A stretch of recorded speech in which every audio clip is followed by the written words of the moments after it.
होगा फकीर तो के रेस सरायवा अच विढ़ंदी कोन अरे छो विढ़ंदो मूंसां रेस वारो कोई मोतबर माण्हू आहे छा जो पराए राज जे माण्हुनि खे थो घुराए। मां निधड़ को माण्हू कोन आहियां, मां रेस बचल खान जे राज जो माण्हू आहियां। तोरे रेस खे जे विढ़णो आहे न वञी पंहिंजे राज जे माण्हुनि सां विढ़े।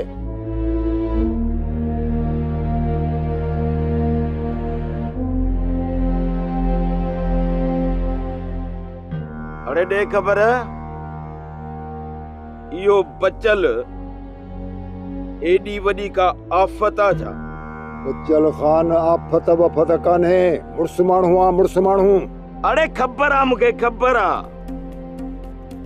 इहो बचल हिकिड़ो खुथल मल आहे। ॿियो छा आहे ॻाल्हि ॿुध तोसां हिकिड़ी ॻाल्हि करणी आहे। मां वरी कहिड़ो सियासतदान आहियां जो मूंसां ॻाल्हियूं कंदे। मुंहिंजी दिलि चवे थी त तोखे को कारोबार खोले ॾियां। अरे केस ताईं इहो दोल वॼाईंदे हाँ छोरा दतवारा सुधरिया ई कोन। मां तुंहिंजी नौकिरी वोकिरी कोन कंदुमि, छाजे लाइ कयां तुंहिंजो इहो बेलपो। अरे चरिया ये राज़ जूं ॻाल्हियूं न राज़ जूं। पैसो मुंहिंजो कारोबार तुंहिंजो, तूं रुगो ॾिस न 2 साल ॿिनि में करोड़पति थी करोड़पति। रेस वारा हिकिड़ो पहाको आहे, पहाको इहो आहे सियाणनि चयो आहे त उठ जे लाहीअ ते बि लानत त चाढ़ीअ ते बि लानत। मां ही दोल वॼाए पंहिंजे पेट जी रोज़ी करण थो चाहियां। मां इहो करोड़पति थियणु नथो चाहियां।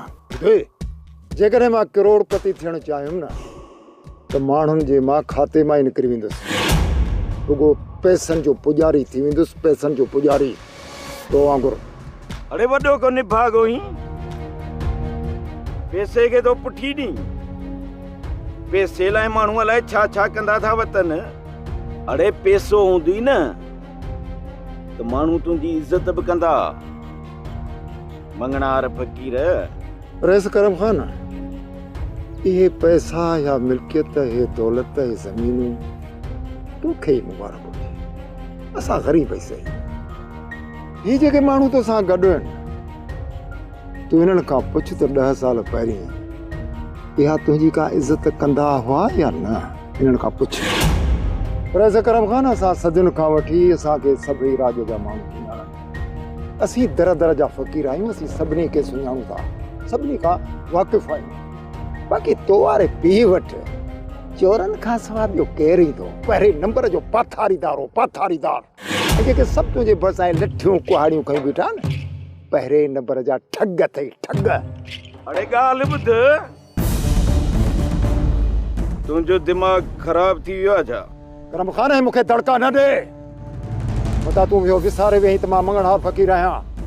ऐं साईं न पंहिंजे घरों ई हर को पंहिंजे घरां थो खाए, पंहिंजे लाइ हूंदे रहिस वहिस, मुंहिंजे लाइ नाही। पराए ग़रीबनि जे बनियुनि ते कब्ज़ा करे मुड़ुसु कंधार थो सॾाई, कंधार रेस करम खान।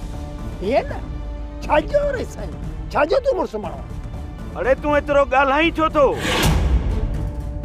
किथे मां इहो विसारे न वियां त तूं ग़रीब आहीं ऐं मां तोखे मारे छॾियां।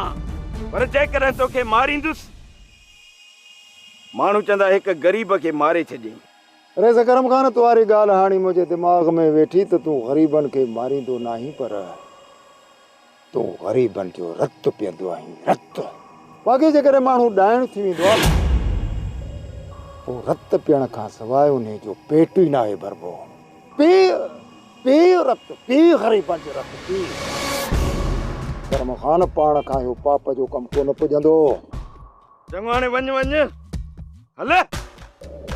पर हिकु ॻाल्हि ॿुधी छॾ, हिकु न हिकु ॾींहुं तोखे मां सबक ज़रूर सेखारींदुसि। रेस करम खान मूंखे भली तूं सबक पढ़ाइजांइ, पर हिकिड़ी ॻाल्हि मुंहिंजी पंहिंजे ज़हन में रखे छॾिजांइ। जिन माण्हुनि बि घणो घणो कयो न उहे क़ब्रिस्ताननि में दफ़न लॻा पिया अथई, दफ़न।